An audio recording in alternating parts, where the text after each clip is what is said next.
Salve pessoal, tudo bem? Aqui quem fala é a Mary Jane e hoje bora de Berserk, segundamos. E hoje é Berserk episódio 38, Mundo Encantado de Guts. E antes de começar, agradecer demais aos 3 inscritos que fizeram esse vídeo aqui ser possível. Lembrando que Berserk é totalmente patrocinado por vocês e tá garantido até esse episódio 38. E hoje eu vou dividir ele em 2 porque é gigantesco, beleza, galera? Próxima segunda, parte 2 aí pra vocês. E os 3 inscritos que fizeram isso ser possível são o Biel Santos, a Danizinha e o Rei Davi. Gratidão demais aos 3. Então, sem mais enrolação, bora, já vou deixar aquele like maroto e vamos. Vamos que vamos. Bora. Midland do Sul, Lumas. Parte do exército Kushan marchava por aquela estrada, enquanto alguns cavaleiros remanescentes de Midland se escondiam na floresta, preparados para uma emboscada. Você quer atacar mesmo? Pergunta um deles. Quieto, Saritas. Vai dar uma de covarde agora? Não podemos apenas sentar aqui e assisti-los como se estivéssemos numa peça de teatro. É uma completa desonra para a nobreza de Midland. Não conseguiríamos nem mesmo encarar a realeza. Mas não estamos nem autorizados a entrar no castelo. Por que deveríamos arriscar nossas vidas para proteger a realeza? E as mortes de nossos pais e irmãos, que morreram protegendo aquele castelo? Vocês vão jogar as vidas deles no lixo? Mas proteger o sangue da realeza? Ouvi falar de uma base de acampamento em Midland, com uma força altamente respeitável. Ouvi também que o herói que os lidera não é nada mais que o Falcão Branco. Grievous. Mas ouvi falar que ele foi torturado até a morte há 3 anos na torre. Também existe um rumor de que ele foi salvo pelos amigos. Não sabemos onde ele está. Mas ao invés de arriscar nossas vidas agora, acho que é uma boa ideia verificar se podemos nos unir a ele. Os cavaleiros ao redor ficam se perguntando se isso seria verdade. Saritas então pede que Mule leve isso em consideração. Mas eles logo percebem os Kushans capturando pessoas comuns, incluindo mulheres e crianças. Então, não é mais sobre proteger o castelo ou defender o nome da nobreza, mas sim salvar seu povo. Mule então avança e os cavaleiros o seguem. E um pouco distante, mas nem tanto, o Falcão Branco, majestosamente montado em seu cavalo, se aproximava. Enquanto os cavaleiros remanescentes avançam, o general do exército Kushan ordena que seus homens os recebam com uma investida. Se não quiserem morrer, matem eles, ele ameaça. Então a batalha começa. Mule rapidamente fura o estômago de um, o que o faz cair morto no chão. No processo, o capacete do inimigo cai, o que faz Mule perceber que esse homem não era um Kushan, mas sim um prisioneiro de Midland. Esses soldados são uma das principais razões do Império Kushan expandir tanto. Eles minimizam os danos às tropas originais e destroem a moral do inimigo. E acima de tudo, isso os permite continuar vencendo sem usar a reserva de soldados. Embora tenham lutado várias batalhas, esse exército continua crescendo. O general dá ordem para os arqueiros atirarem, e eles disparam uma chuva de flechas na direção da batalha, não se importando se vão acertar os próprios aliados. Depois, o general manda a cavalaria avançar e exterminar todos. Quando estavam prestes a atacar, suas cabeças e seus cavalos são atingidos por flechas. A potência foi tanta que as cabeças dos cavaleiros acertados foram arrancadas do resto do corpo. Mule começa a olhar ao redor, se perguntando de onde isso veio. O grupo de atiradores estava bem distante, e o que parecia ser o líder portava um arco enorme que possuía um olho vivo no centro. Com apenas um disparo, ele lança 5 flechas de uma vez, e mesmo a uma distância absurda, ele acerta todas. Depois, uma segunda cavalaria se aproximava, mas não pertencente aos Kushans. Quem liderava esse grupo de lanceiros era Locus. Eles chegam espetando todos os inimigos à frente. Quem são esses caras que atacam 500 homens com uma dúzia de cavaleiros? Perguntavam, mas não havia acabado. Com um rugido selvagem que anunciava sua chegada, Nosferatu Zod, acompanhado de cavaleiros que não pareciam humanos, descia aquela colina, estraçalhando todos os inimigos. O exército Kushan começava a recuar, mas o cavaleiro da armadura de dragão não permitiria. Com uma rajada de fogo, ele dizima grande parte dos miseráveis. Assim como os demais, ele liderava um esquadrão. O dele era formado por criaturas tão gigantescas quanto ele. Caralho, parece um Mordekaiser. Gritavam os soldados, tentando fugir. O general já havia entrado em desespero. E para piorar, o Falcão Branco finalmente faz sua entrada. E eu estava admirado. Ele sabia, tinha certeza. Aquele cavaleiro de armadura prata era Sir Griffin. Mill chama seus companheiros para irem ao centro da batalha para ajudar o Falcão. De repente, ele escuta uma voz na sua cabeça dizendo: perigo. Mesmo sem entender, ele diz para os demais pararem. Logo em seguida, flechas caem no solo à sua frente. Se tivessem dado mais um passo, teriam sido acertados. Confuso, Mill se pergunta que voz foi essa. Então olha para o lado e percebe alguns homens montados a cavalos. E uma mulher, usando um elmo. A garota que admirou o Falcão de perto, quando mesmo havia chegado no castelo de... Lembro, aham. Ela é quem cobre o campo de batalha, o fluxo de emoções. Quando eles param, quando eles se movem, eles mudam constantemente. E daí, repentinamente, param diante do centro da vontade do inimigo. Griffith começa a passar por cima dos soldados, saltando com seu cavalo. Seu alvo era o general. Quando o alcança, o decepa a cabeça. Griffith aponta sua espada para os céus, grita que o general caiu e ordena que seus homens acabem com os que sobraram. Mas muitos conseguem fugir e vão na direção da floresta. O capetão voltou com tudo. Já no coração da floresta, o capitão que sobrou se perguntava como isso aconteceu. Mesmo tendo 5.000 homens, foram varridos por uma vanguarda de cerca de 100 pessoas. Ele dizia que precisava voltar depressa e relatar isso ao quartel-general. Mas de repente, ele e seus homens percebem algumas silhuetas em meio à névoa. Acima das árvores também. Essas criaturas não eram humanas. Então, Rakshas surge nas costas do capitão. As criaturas começam a rosnar. E a floresta é tingida de sangue. Mais tarde, os cavaleiros remanescentes de Midland foram até o acampamento do exército do Falcão. Uma base um tanto diferente, o que chama a atenção de Mill. Peraí, quem foi o quê? Mais tarde, os cavaleiros remanescentes de Midland foram até o acampamento do exército do Falcão. Uma base um tanto diferente, o que chama a atenção de Mill. Incrível. Aqui é um acampamento de exército mesmo? Mulheres, crianças e velhos. Parece uma cena comum de uma vila pacífica. Essas pessoas sorrindo. Nem parece que estamos em guerra. A garota que lhe falou telepaticamente durante a batalha vai até ele e diz que tudo isso é por causa do Griffith. As pessoas podem sorrir, porque ele retornou. Essa garota. Ainda não consigo acreditar. Ela consegue ler minha mente. Ela se apresenta como Sônia e o dá as boas-vindas ao bando do Falcão. O que deixa Mill confuso. Bando do Falcão? Pergunta. E ela responde: sim, queremos resgatar o lendário Bando do Falcão. Afinal de contas, já que temos nosso Falcão, só poderíamos ser o Bando do Falcão. Fazemos isso para agradar o Sir Griffith. Siga-me. Não quer se encontrar com ele? Mill a segue. No meio do caminho, ele vê alguns cavaleiros em treinamento. Mas algo chama mais a atenção. Alguém falando em outro idioma. Um Kushan. Mill pergunta o que diabos o inimigo está fazendo no local. Até que Locus aparece e responde: são aliados. Aparentemente no país deles são chamados de amigos de guerra. O quê? Essa estranha sensação opressora. É como se eu estivesse sendo observado por uma fera gigantesca. Locus então explica: essa é uma das leis do nosso exército. Soldados permitem os prisioneiros terem a terceira chance. Os sobreviventes são promovidos juntos com os outros soldados sem disparidade. Deixamos os soldados decidirem. Preferimos estudar com os Kushans e melhorar nossa conduta na guerra. Eles usam o terror para subjugar os povos. Podemos fazer uso desse terror e seus benefícios. Não pode ser. Fazer do inimigo um aliado tão facilmente? Os Kushans não são monopolíticos. Aliados da família real e vários outros clãs estabeleceram o império. Dentre os povos conquistados, existem muitas dívidas de sangue. Mas vocês consideram os nossos sentimentos?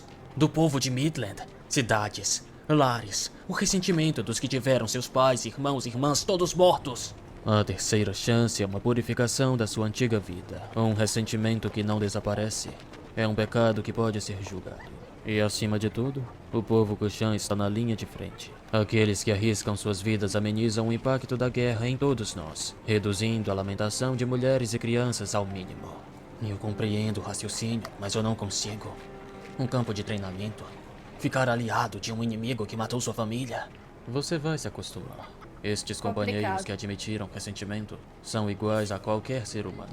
Se escolheram viver aqui, deve ser porque entendem que seus antigos companheiros têm um curto período de vida restante. Depois disso, o cavaleiro se retira.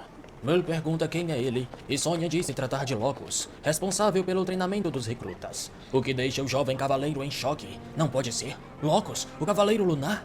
Seu aproveitamento em batalhas são incontáveis, independente do Imperador estar assistindo ou não. Embora orgulhoso de sua condição de invencível, ele não entrava em combate com alguém inferior ao seu líder. Qualquer um que seja filho de um guerreiro, cresceu ouvindo os contos desse herói. Por que essa lenda viva está aqui?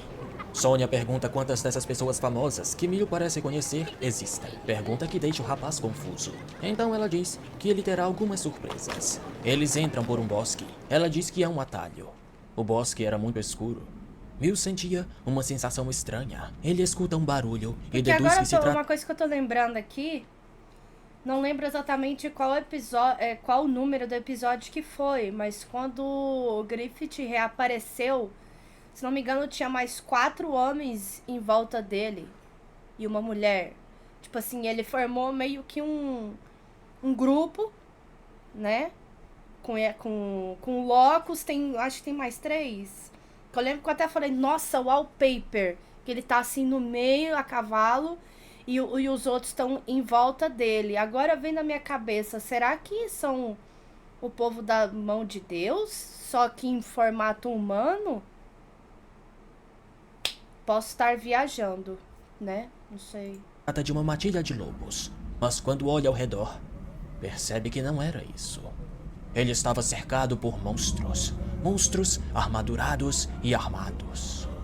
Ele se pergunta o que é isso em sua mente, e Sonya responde: você os viu lutando durante o dia, todos os chamam de soldados malignos. Mil está trêmulo. Ele olha para o lado e vê 4 deles, comendo um cervo, como se tivessem começado com ele vivo ainda. Sonya diz que eles estão até melhorando, pois antes comiam os prisioneiros Kushans. Um dos monstros pega a garota pela perna e a coloca de cabeça para baixo. Garotinha, o que veio fazer aqui sozinha? Ele pergunta. Ela, calma, diz que não veio sozinha e manda soltá-la. Mel tenta sacar sua espada, mas outro monstro enorme o agarra pela cabeça. Sonya diz que vai contar isso para o Griffith, porque faz a criatura se cagar. Então, o Cavaleiro da Armadura Dragão aparece, dessa vez sem seu capacete, e com um aperto esmaga o braço do monstro, que grita pelo nome do cavaleiro. Ele se chama Grumbeld. Uma flecha disparada e acerta o braço daquele que agarrava a cabeça dele. Quem disparou foi aquele que manejava um arco vivo. Seu nome é Arvin. Essas pessoas são convidadas de nosso comandante. Se encostarem um dedo nelas, terão que se ver comigo. Foi só uma piada, eu tava só brincando. Não gosto de piadas. Eu conheço Grumbeld. Durante a invasão dos Shuda, usando Peraí, galera, deixa eu anotar o nome aqui dele, que aparece ali. De piadas. Eu conheço Grumbeld. Grumbeld, beleza? E Locus, vamos anotar isso aqui. As minhas notações aqui do... O viado. Disso, seu cabelo é vermelho, que parecia queimar quando ele investia contra os inimigos. E com um aperto, esmaga o braço do monstro. Grumbeld, beleza. Só pra escrever certo, né, galera? Grumbeld e Locus. Ok, já tem 2. Eu posso estar viajando com esse negócio da mão de Deus. Que grita pelo nome do Se cavaleiro. estiver viajando, Ele só se comenta chama aí, galera. Grumbeld. Uma flecha disparada e acerta o braço daquele que agarrava a cabeça dele. Quem disparou foi aquele que manejava um arco vivo. Seu nome é Arvin. Essas pessoas Arvin. são convidadas de nosso comandante. Se encostarem um dedo nelas, Deixa eu terão que se anotar. ver comigo. Foi só uma piada, eu tava só brincando. Não gosto de piadas. Eu conheço Grumbeld.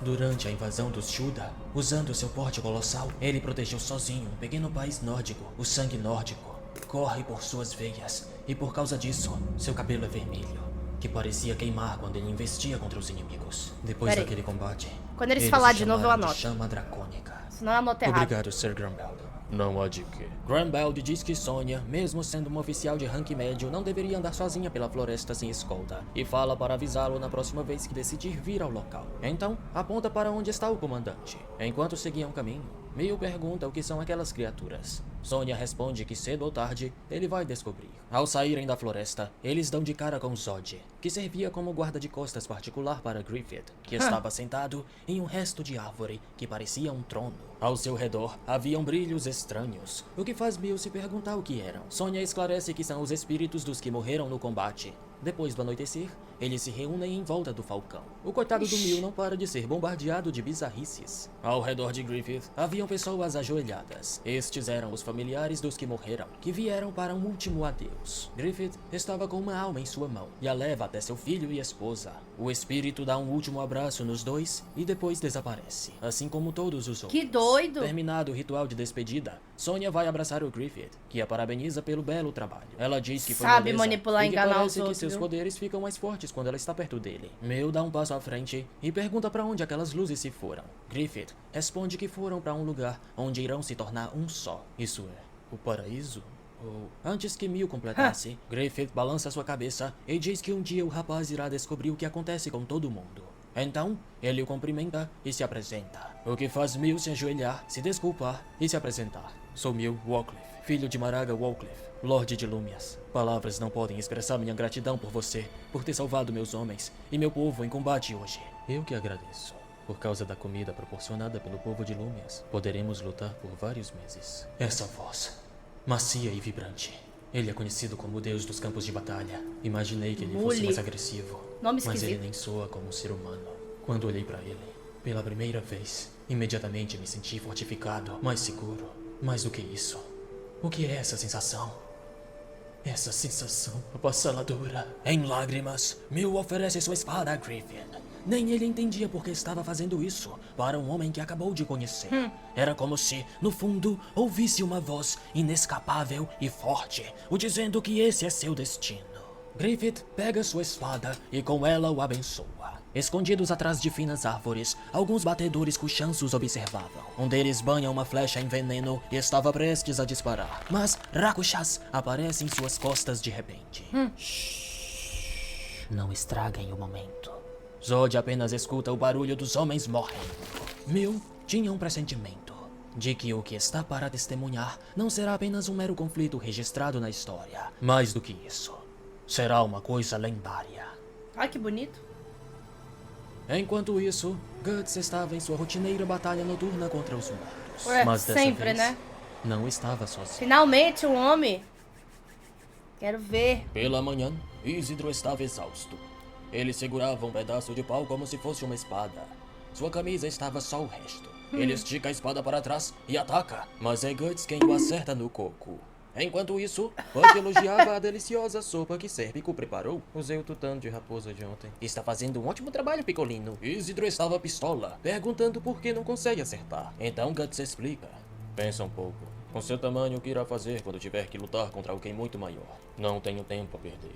Vou te ensinar o básico e treinar com você um pouco. Terá que aprender as coisas por conta própria. Quando você está matando, você tem que se defender sozinho. Tem que seguir a sua intuição e pensar sozinho. Se não pensar, não vai durar nem um segundo no campo de batalha. Buck então chama pelo garoto. Drop, tá quase na hora do jantar. Vai chamar a Farninha e a Casca. Vamos logo, agiliza. Tô perdendo a paciência. Farnese e Casca estavam colhendo lenha mais ao fundo. Bom, Farnese estava. Casca estava brincando com as folhas. Farnese refletia sobre o quão inútil vem sendo. Na tentativa de ajudar, ela atrapalha. Há pouco, ela havia colocado um cogumelo venenoso na sopa, o que fez Bug e Isidro capotarem temporariamente. Na tentativa de lavar a camisa de Isidro, rasgou ela toda. Na noite anterior, na luta contra os mortos, ela balançou sua tocha, mas acabou foi queimando o toba de Isidro. O que está fazendo? Apenas tome conta da casca e do fogo, isso já basta! Guts lhe disse. Farnese admite que é realmente uma inútil patética, mas ela sabe que vai se acostumar. Logo, o estranho se tornará ordinário. Óbvio que não conseguiria fazer o serviço de uma empregada da noite pro dia. Com este fato, ela se reconforta. Pelo menos, pode recolher lenha e bancar a babá. Ela olha para a Casca e diz: eu te fiz coisas terríveis. Peço desculpas. Casca mostra as folhas, como se a chamasse para brincar. Então ela vai e a ajuda a fazer aquela montanha de folhas. Farnese logo percebe um coelho atrás, se escondendo debaixo de duas rochas. Ela pede que Casca espere um pouco e vai tentar pegar o coelho, na intenção de ajudar com o suprimento de comida. Mas não consegue alcançar o animal, então desiste. Quando percebe, Casca havia desaparecido. Sabia, Farnese se cara. desespera, pois o dia Porra. estava para acabar. Ela adentra mais fundo na floresta, gritando pelo nome de Casca, mas não havia resposta. Ela já não lembrava o caminho de volta para o acampamento. Que o beleza. barulho da floresta a amedrontava. A noite vem e começa a consumi-la. era como se tivesse caído em um abismo muito profundo. Então ela chora, chama por Casca, por Sérpico, mas não tinha forças para além de murmurar. Não conseguia se mexer, apenas se acovardar.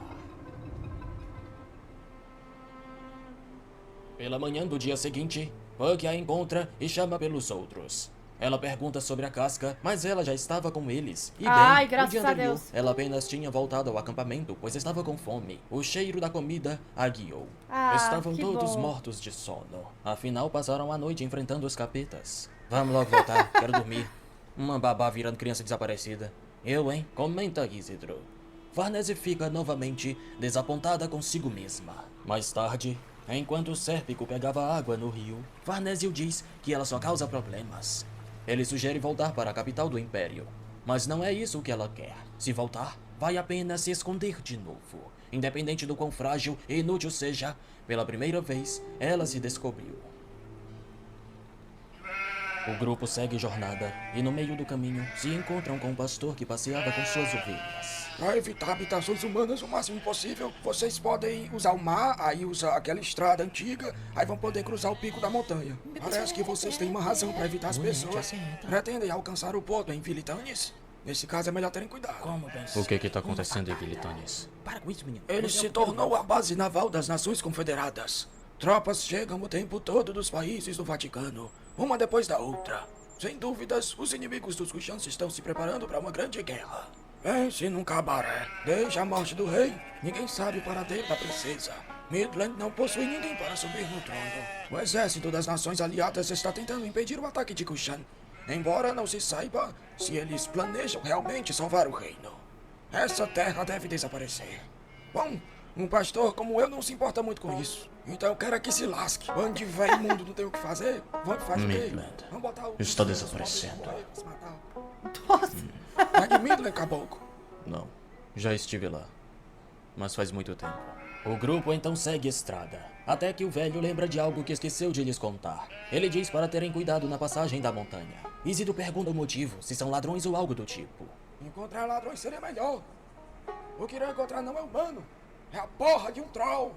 O velho Tá responde. pega, o velho Mais brabo. tarde, Izzy, ladrão e Puck haviam roubado um balde mochila de maçãs de um homem, que os perseguia a cavalo. Bom, eles ouviam Isidro. Obviamente, Isidro não corre mais que um cavalo. Então o homem o alcança e o derruba com uma porrada. Ele toma suas maçãs e a espada de Isidro. Um menino desse tamanho roubando, coisa feia. Não se pode mais vender suas frutas tranquilamente desse mundo esculhambado, Deus me livre. Pega a cabeça. O homem fala, jogando uma maçã para o garoto. Eu não entendo por que uma criança como você tem que sobreviver sozinha. Leva a maçã, não diga mais uma palavra. Isidro chora de emoção e abraça o velho. E quando menos espera, é atingido pela cabeçada atômica de Isidro, bem no nariz. Então ele toma sua espada e as maçãs. O homem levanta, pistola, dizendo que vai afogar o pirralho no rio, mas logo é nocauteado por uma Maria. maçãzada na cara.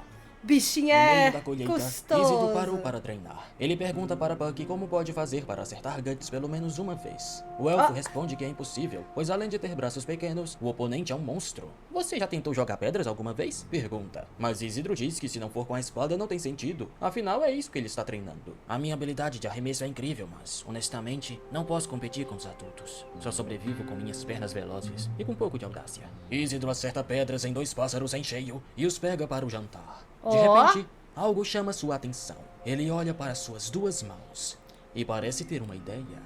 Depois, ele vai treinar com Guts. Enquanto ele atacava, Guts massa, defendia Guts tranquilo. ensinando até ele. que, de repente, Isidro saca um segundo pau que havia escondido. Após Guts desviar do próximo ataque, Isidro dá um giro e acerta sua perna com a segunda espada de madeira. E logo depois, é acertado no coco. Isidro diz que isso foi inútil, mas Guts discorda. Esse seu último movimento foi muito bom. Tente Ó. usar seu tamanho como uma vantagem, pois no campo de batalha não há muitos ataques vindo de baixo. Usar as 2 mãos para enganar também foi uma boa ideia. Mas se seus ataques só vierem de baixo, os olhos do oponente vão se acostumar. Você precisa fazer de um modo que seu oponente não perceba.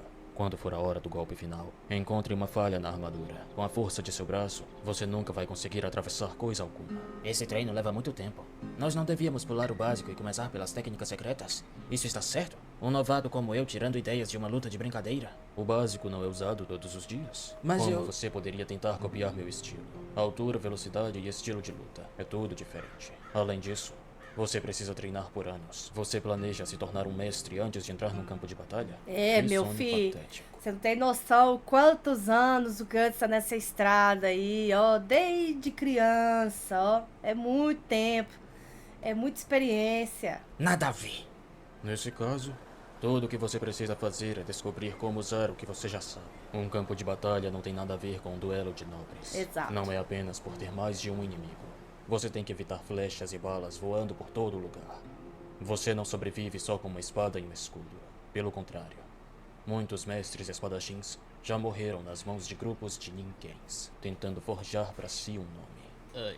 Então como eu poderia... Eu já não te disse? Pense sozinho. Você não precisa do meu conselho. Você já não chegou até aqui desse jeito? Isidro fica pensativo. Guts passa por Sérpico, que o diz. Foi uma boa coisa a se fazer. Se você tiver tempo, poderia me ajudar com a lenha? Guts ficou em silêncio. Pouco depois, Isidro deitava em uma pedra, admirando o som da cachoeira. Olhando para trás, desde que eu deixei meu vilarejo, já estou em um campo de batalha. Foi estupidez depender dos outros. Agora eu vou fazer isso dar certo. Buck aparece e fala. Você não precisa ter toda essa força de vontade. Depender dos outros é bom. Como seu mestre, eu vou beleza. te ensinar a se tornar mais brando consigo mesmo. Venha, voe para o meu abraço, filho. Não leia os monólogos dos outros. Um pupilo não tem privacidade. Eles começam a brigar e Isidro é derrotado pelo estilo élfico no Tenjin espinhos na cabeça. Duro. Por que você quer se tornar um espadachim em primeiro lugar? Você planeja trabalhar para o governo ou algo assim? Não me faça rir. No governo? Um servo civil? Nem ferrando. Então por quê? Está pronto? O que eu quero não é apenas uma questão de status. O que eu planejo supera a mais bem-sucedida carreira do governo. Nesse tipo de sociedade, isso é inútil. Francamente, eu vou ser o espadachim mais forte do mundo. Ali ao lado, Difícil, Farnese depenava um mas dos não pássaros, impossível. enquanto Casca brincava com as penas. De repente, uma gotinha de sangue desce de seu estigma. Uma criatura de longos braços peludos se aproximava. Enquanto isso, Guts vai até Sérpico, que recolhia lenha. Ai, meu Guts Deus. joga um graveto. Mesmo de costas, Sérpico se esquivou. Vamos começar. Ó. O que quer dizer com isso? Não minta pra mim. Você não queria ficar a sós comigo para terminar a nossa luta? Do que você tá falando? Eu só achei que a gente poderia aprofundar nossa relação com uma conversa insignificante. O quê? Conversa mole. Eu não aguento essa merda. Guts começa a se retirar. Então Sérpico arremessa uma frutinha. Guts a para na mão. Conversa mole. Eu tava pensando que eu gostaria de te matar. Agora sua cara está como naquele dia. Fazer essa jornada com você está colocando a senhorita Farnese em perigo. Se eu pudesse, pararia essa jornada inútil agora. Mas esse é o desejo da senhorita Farnese. É, uai, ela que quer, Depois que ela uai. chorou, aquele rosto de criança era tão diferente dela. Eu nunca a vi dar um sorriso genuíno. Você a mudou. Por ora, deixarei de lado meus sentimentos pessoais. Enquanto a senhorita Farnese quiser continuar a jornada, como seu servo, tentarei me dar bem com você. Mas, se ela morrer durante a jornada, eu vou te matar. Bom, eu vou Ixi. tentar. Merda. Bom, eu vou tentar Agora você isso. tá me assustando. Corrige. De Vou repente, tentar. É eles bem escutam um diferente grito. de conseguir. A criatura peluda havia pegado Farnese e Casca. Isidro, que estava perto, corria ao resgate. Ele acerta uma pedrada na criatura, que derruba as mulheres e se vira, revelando seu rosto assustador. Este era o tal troll que o pastor havia mencionado. Ah, bota E fé. ainda estava armado com um machado de pau e pedra. Mesmo se cagando, Isidro não se acovarda e decide testar Ó. suas novas habilidades. Então saca sua espada. Ah lá, vão morrer com certeza. Diz a elfa que seguia aquela pequena bruxa, Silke. As duas assistiam à confusão, escondidas na floresta. Ah! A bruxa. Isidro avança contra a criatura, mas logo é jogado Esqueci o no nome chão. dela. O monstro então dispara alguns golpes, dos quais Isidro se defende, esquiva e foge. Ó, Mas ele acaba ó. tropeçando nos pés de uma árvore e claro, a criatura estava para disparar o golpe final. Isidro tinha certeza que sua morte havia chegado. Mas de repente, o monstro é acertado por algumas frutinhas, o que parece o assustar, pois ele se afasta. Quem fez isso foi a pequena bruxa, que diz para Isidro não se mover. Isidro estava confuso, assim como os demais. Fique quieto, é perigoso, sem movimentos repentinos. Ela diz. É quando Isidro percebe que não havia somente um troll no local, mas vários. Eles haviam sido atraídos para a desgraça de um Wallpaper. ninho de trolls. A bruxa diz que trolls nunca viajam sozinhos. ela chama as mulheres e Puck para se aproximar. Depois que todos se juntam, ela os envolve através de um círculo formado por uma corda. Ao redor do círculo, ela coloca alguns materiais e diz pro pessoal não sair. Estão todos confusos, se perguntando o que seria isso. Puck diz que é um ritual mágico. Farnese, que todo dia fica mais em choque, agora desaba ainda mais. Magia? Isso quer dizer que, antes que ela completasse a sua fala mental, a elfa que segue a garota se revela e diz: isso mesmo, ela é uma bruxa. Bruxa. Que Puck massa. tá apaixonado. O que ela tá lançando agora? Uma magia Tô apaixonado. Mentira, gente. Ó, o Puck encontrou uma elfinha.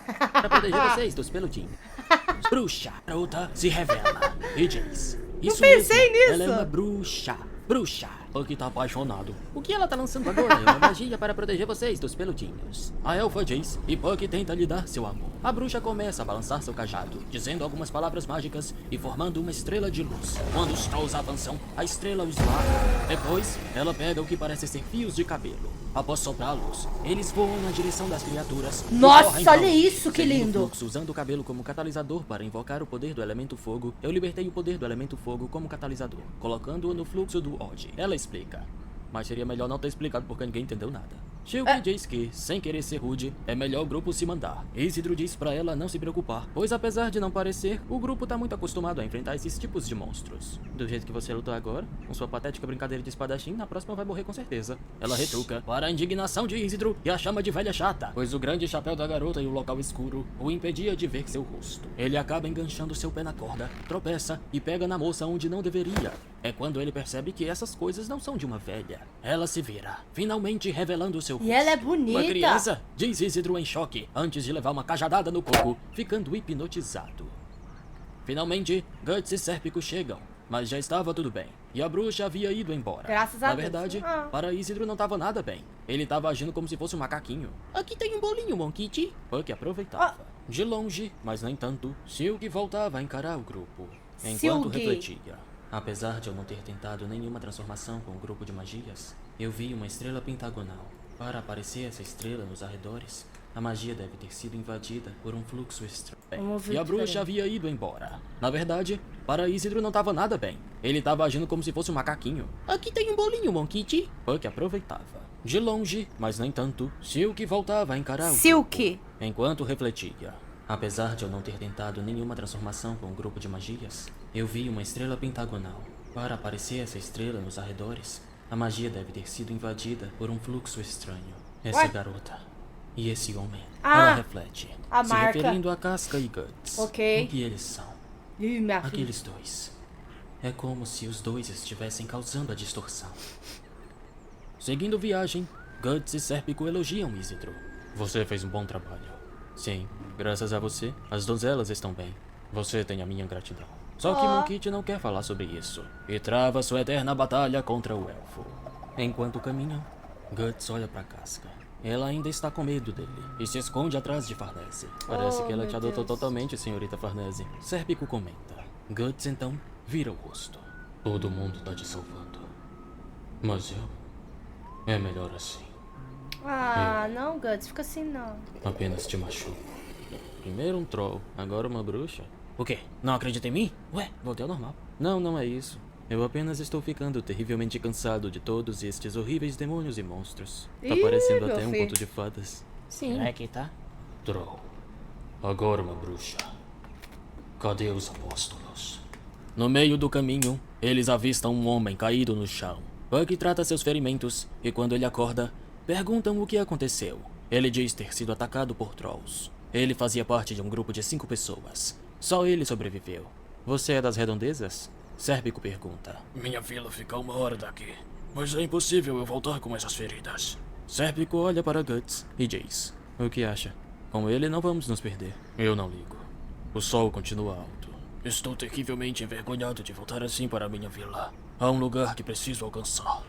Então eles seguiram, com Sérpico carregando o homem nas costas. Sou Morgan da Vila Enoch. Nós não recebemos muitos viajantes por aqui, porque sempre há tantos elfos e trolls. É uma história contada por contadores de histórias e pais para suas crianças. Até tinham pessoas que disseram que Tipo os assim, e viram, também uma mas coisa não- massa que eu gosto de Berserk é nesse mundo existe de tudo, né? É elfo, é troll, é demônio, assim, tem tudo. É um mundo de fantasia muito massa, né? E a gente nunca sabe o que esperar, porque tem diferentes seres, né? Místicos e afins. Eu gosto muito disso. Acho Não massa. havia nenhuma prova. Apesar das pessoas E muita espalharem gente a lenda, dentro do muitos não Berserk acreditavam. nunca viu, né? Até Tipo a aquela noite Farnese. fatal. Noite fatal? No começo do inverno, um punhado de trolls atacou nossa vila. Foi como se eles estivessem escapando de uma história. Eles vieram das sombras. Foi como se nosso mundo tivesse mudado completamente depois daquela noite. Tudo que foi construído acabou reduzido a Ou ruínas. dois mundos Eles não se atacaram chocaram, e né? destruíram apenas fazendas ou o castelo. Eles também capturaram mulheres e crianças. Por causa da luta com os Kushans, as pessoas foram destruídas pelas taxas. Numa pobre vila como Enoch, isso foi muito pior do que antes. Todas as calamidades do inverno acabaram com nossa vontade. Depois de tudo isso, aqueles monstros lendários nos atacaram. É apenas uma questão de tempo até nossa vila desaparecer. Você planeja pedir ajuda ao senhor desta terra? Nosso senhor foi levado para Vilitanes como um soldado. Agora o castelo está vazio. Não há a menor chance de que eles mandem soldados para olhar estes contos de fada. Então, o que você tem em mente? Uma lenda para lutar com outra lenda. A bruxa. Nós pensamos que a bruxa poderia nos salvar. Foi dito que a bruxa tem uma abóbada no fundo da floresta. E somente aqueles que forem... Eu já sinto que ela vai ser e já é muito importante pra história. E é poderosa. E ela realmente é uma criança, galera. Vocês sabem qual que é a idade dela? Da Silk, né? Só depois eu vou pesquisar como é que realmente escreve o nome dela, que provavelmente eu devo ter escrevido errado. Porque eles têm uns nomes muito diferentes. forem convidados pela habitante da floresta, vai ser capaz de achá-la. De qualquer forma, os aldeões estavam com medo de chegar perto. Há muito tempo, algumas crianças da vila a viram. Estivemos procurando na floresta por 5 dias, sem encontrar nada. Então, por azar, encontramos os trolls. Tem uma bruxa mágica na floresta? Não sei.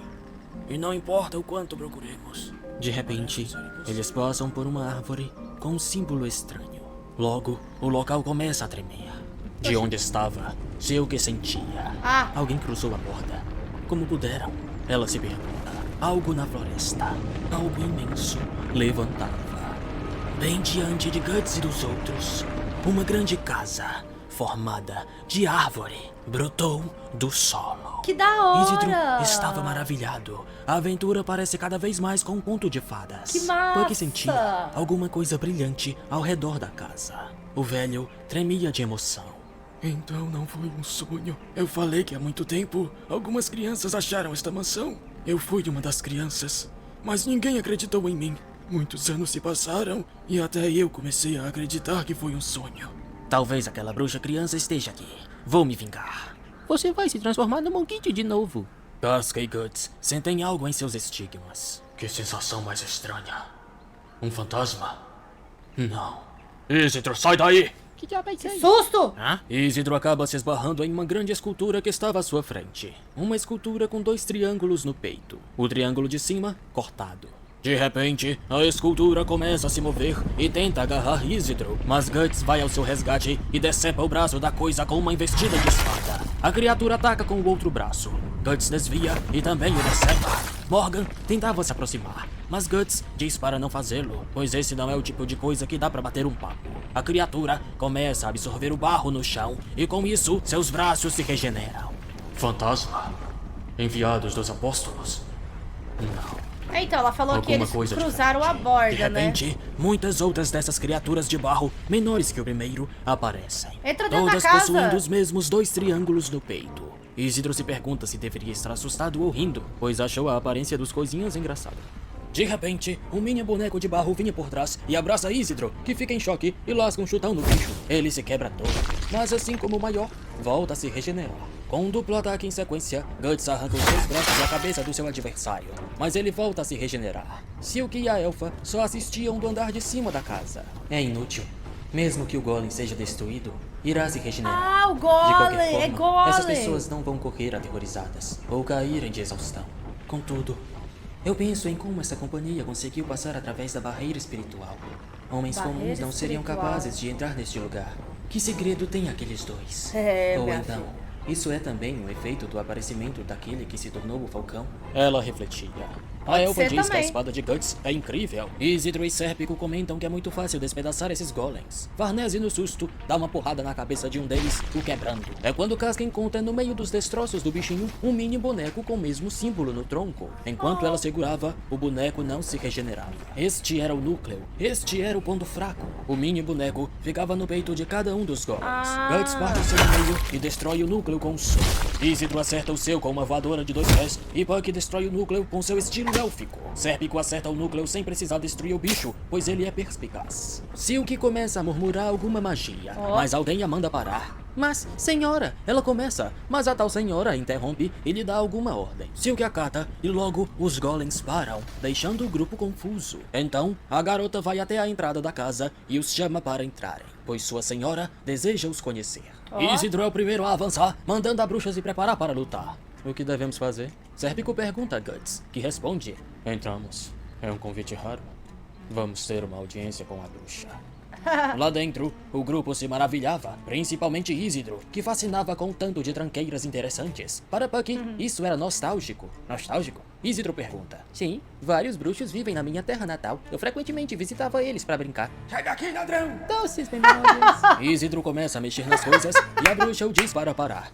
Então, você é uma bruxa? Ele pergunta. Ela se apresenta como Silk e diz ainda ser uma aprendiz. A elfa se apresenta como Ivarella e diz ser a supervisora de Silk. Ah! Nossa, meu Deus, eu escrevi nada a ver. Ora, I am Shirk. Shirk? Nossa senhora. Escrevi igual meu nariz. parar. Então, você é uma bruxa? Ele pergunta. Ela se apresenta como Silk e diz ainda ser uma aprendiz. Que bom A que elfa aqui se apresenta aparece. como Ivarella e diz ser a supervisora de Ivarella. Ah, tá, pera aí, galera. Eu gosto de anotar os 3. Vocês vão me desculpando aí. Shirk.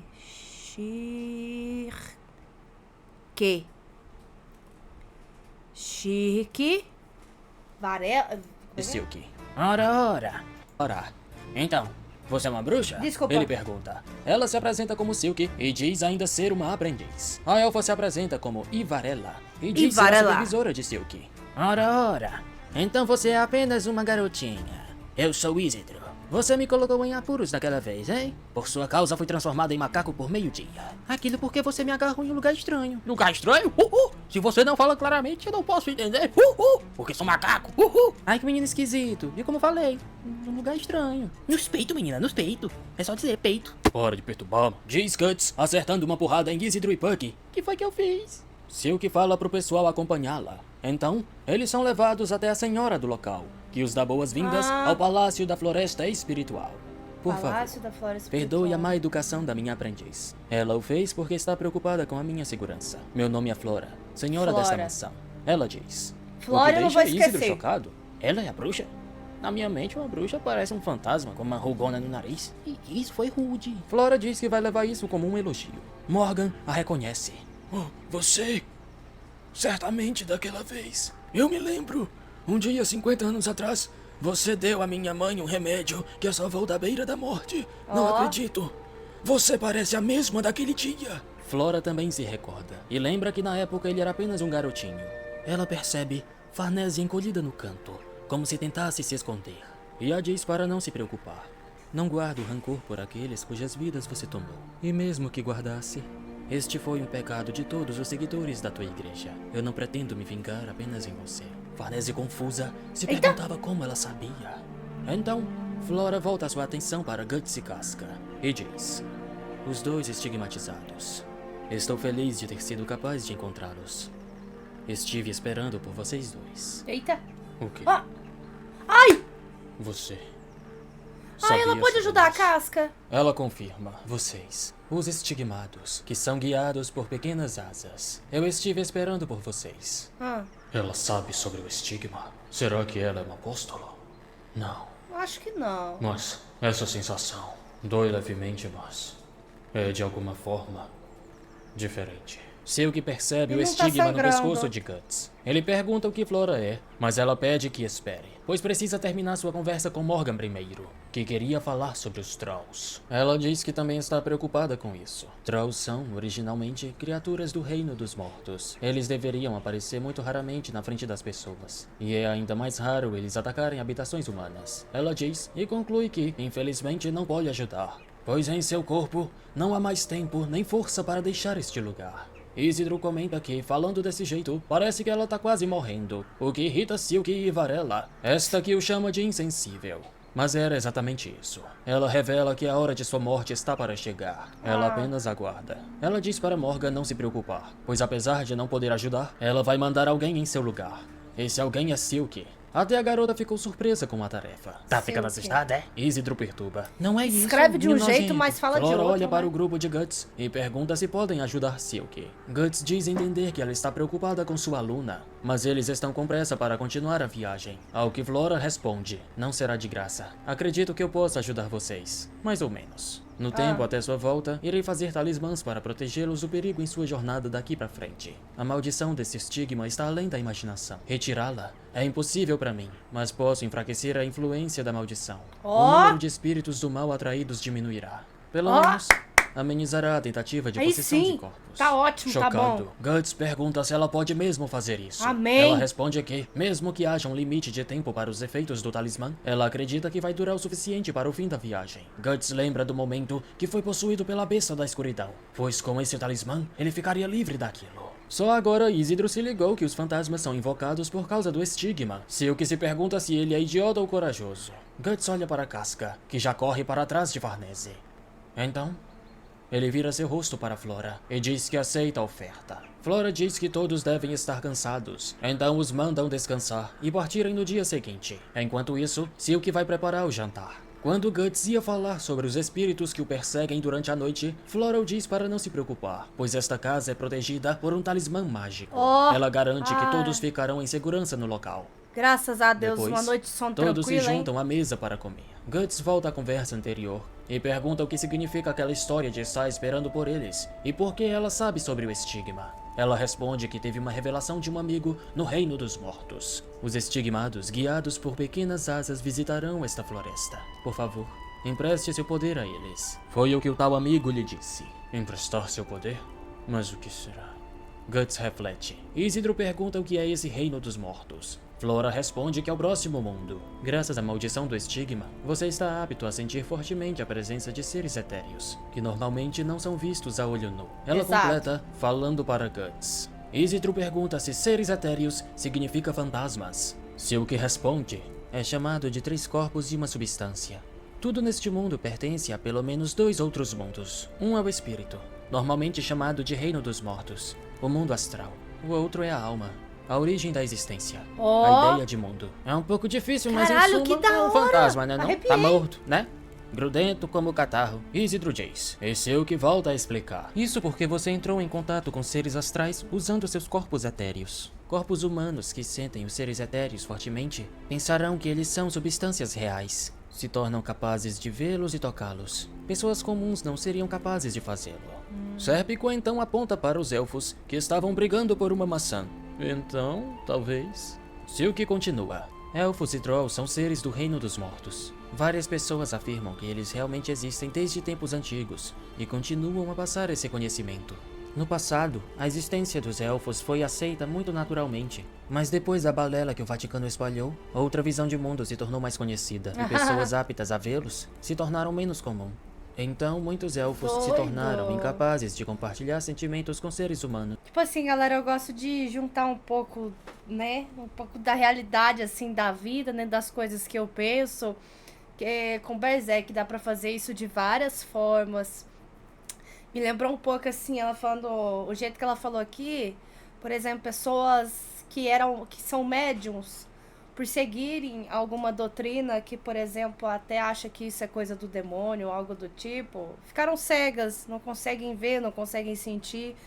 Tipo assim, fechou os olhos, né? Que ela falou aí por causa do Vaticano e tal, que outra visão de mundo foi dada e aqueles que eram aptos a ver não vão ver mais. Ou seja, Fechou praticamente o terceiro olho, eu acredito nessas coisas. Fechou o terceiro olho, né? Tá aqui, só vê aqui, é só isso aqui e pronto. Pô, que bacana, cara. É como se fosse uma mediunidade reprimida, entendeu? Massa, velho. E desapareceram em algum lugar no Reino dos Mortos. Entendi. Por isso que a Farninha não podia me ver a princípio. Agora ela já sofreu muitas experiências terríveis. Venha, minha filha, me sinta, me sinta. Guts pergunta se será que a casa de Puck tá bem. Mas ele diz que tá tranquilo, porque tem uma penca de humano vivendo por lá. Isidro tem uma ideia fantástica. Então é só a gente parar de acreditar nesses seres suspeitos. Não fale besteira, jovem pupilo. Penso, logo existo. Puck responde. Silk fala que não é tão simples assim, pois o subconsciente não é algo que possa ser controlado. Flora então começa a dizer: desde tempos antigos, a arte de procurar o reino dos mortos, liberando seu corpo etéreo das correntes do mundo, foi passado entre nós, os usuários de magia. Em comparação com a mais profunda camada chamada Hazama, várias criaturas das lendas antigas existem. Já que a maior parte do cenário é formado por corpos etéreos de coisas do mundo real, não diferem muito da nossa realidade. Esse é o motivo pelo qual pessoas mortas que não reconhecem a própria morte e continuam vivendo afeições vivas pelo mundo real, frequentemente ficam perdidos por aqui. Mas com o passar do tempo... Senhora, gente, eu acredito real nisso aqui, tá? Na espiritualidade e tal. Meu Deus, mano, eu amo Berserk. Eu amo. O Miura devia ser muito espiritualizado. Para as coisas que ele põe aqui é muito interessante, cara. E real. A pessoa, quando não aceita a morte, não segue a luz, não pede perdão, sabe? Não procura a Deus, fica preso aqui assombrando os outros, gente. Isso é real, tá? Isso é real. Tem gente que dá trabalho em vida e dá trabalho depois da morte. O bagulho é louco. Muitos deles reconhecem a própria morte ou se tornam incapazes de reter suas formas etéreas e são banidas desta camada. No fundo da camada do Reino dos Mortos, o cenário se transfigura para algo além da compreensão humana. Lá existem corpos astrais gigantes, que não podem ser comparados com a forma etérea de corpos humanos e semelhantes. Imagina. Esses seres são chamados de anjos, demônios ou deuses no politeísmo. Continuando mais profundamente, você chegará num domínio que é dividido de acordo com cada karma humano. Talvez alguma coisa como céu e inferno exista lá, porque você se torna incapaz de voltar se você for muito profundamente. O mundo não se larga apenas em tamanho e grandeza. Por dentro, é extremamente profundo, sem Com nenhum certeza. sentido material. Ou algumas de nossas crenças mundanas seria suficiente para descrever este mundo. Aceite enigmas profundos. Estude da melhor forma todas as criações dentro do mundo. Este é o caminho da magia.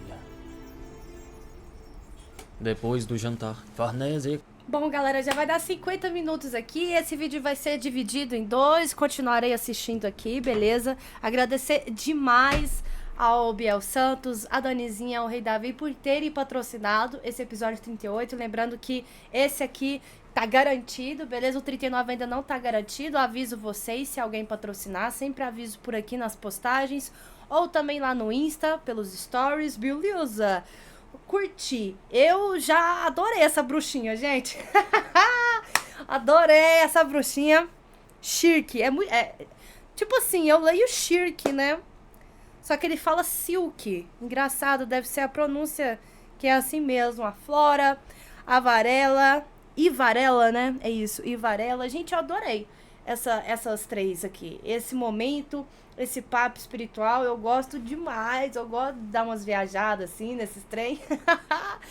E assim, eu fiquei um pouco triste, que eu pensei que a Flora falaria, eu posso ajudar a Casca a voltar a ter a consciência que ela tinha.